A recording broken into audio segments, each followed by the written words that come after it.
Greetings, everyone, and welcome to another episode of Impact with Elle.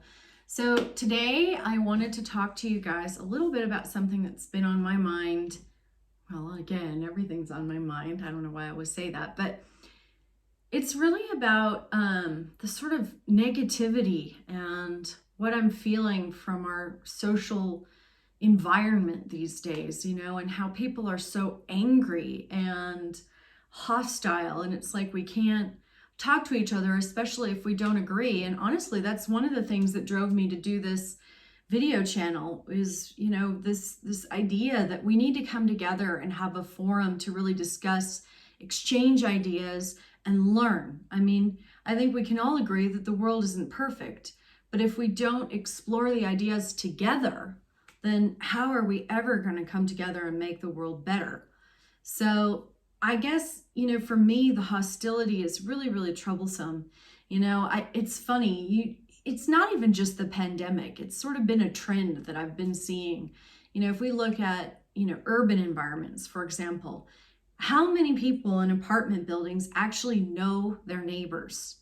Really very few. I was one of them. I've really changed and I've made an effort to get to know people.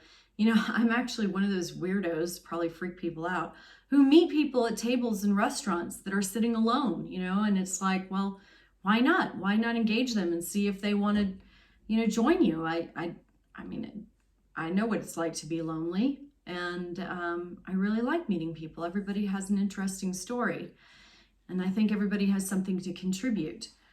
So, that's one example. Another one is funny is like how people find children annoying because they make too much noise. Again, I'll go to the apartment complex example where neighbors complain about the neighbors upstairs or down below or next door with kids who are screaming and carrying on. And I get it at some point, right? It can be annoying, but really? Like, this is how we want to live?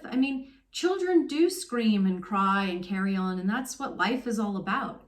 I think maybe, those families, I know I grew up that way. I was much happier growing up in the countryside because I had room to run and scream and carry on. And I think people should be able to do that.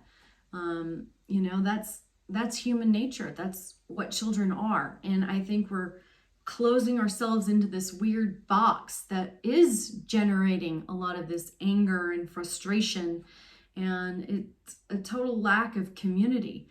It's kind of astonishing. Well, it's not astonishing given the pandemic, but over the past year, depression is up massively. If you look at the numbers, it's unbelievable. It's like grown by 60%. I think the statistics were that I was reading about over the past year. Depression. A quarter of women of childbearing age are depressed right now. To me, that's extraordinary. What is happening to our society that everybody is so unhappy? And I feel like, we need to talk about this. We need to get this out in the open to try to understand what is going on. To me, this is a disease worse than COVID. And yet it's not really being addressed. It's shocking how loneliness and mental health have become a huge theme this year, which again, I think is not being addressed. Another odd statistic, pet sales globally have increased 350%. Why? Because people are lonely. They're trapped in their houses and they're all alone. And I think, at least they can have a pet. But again, that's not human connection. That's not community. I have a lot of pets, so I love them. So don't get me wrong on that. But I just wanted to raise this topic and kind of get some discussion going on this. So I hope you guys start thinking about that. And I'd love to hear from you and get your feedback and maybe some ideas about what's going wrong, why it is the way it is, and what some solutions could be to kind of reunite us as human beings. So anyways, I hope you enjoy. Please subscribe, please like. I'm trying to build a community here, so I hope you can help me.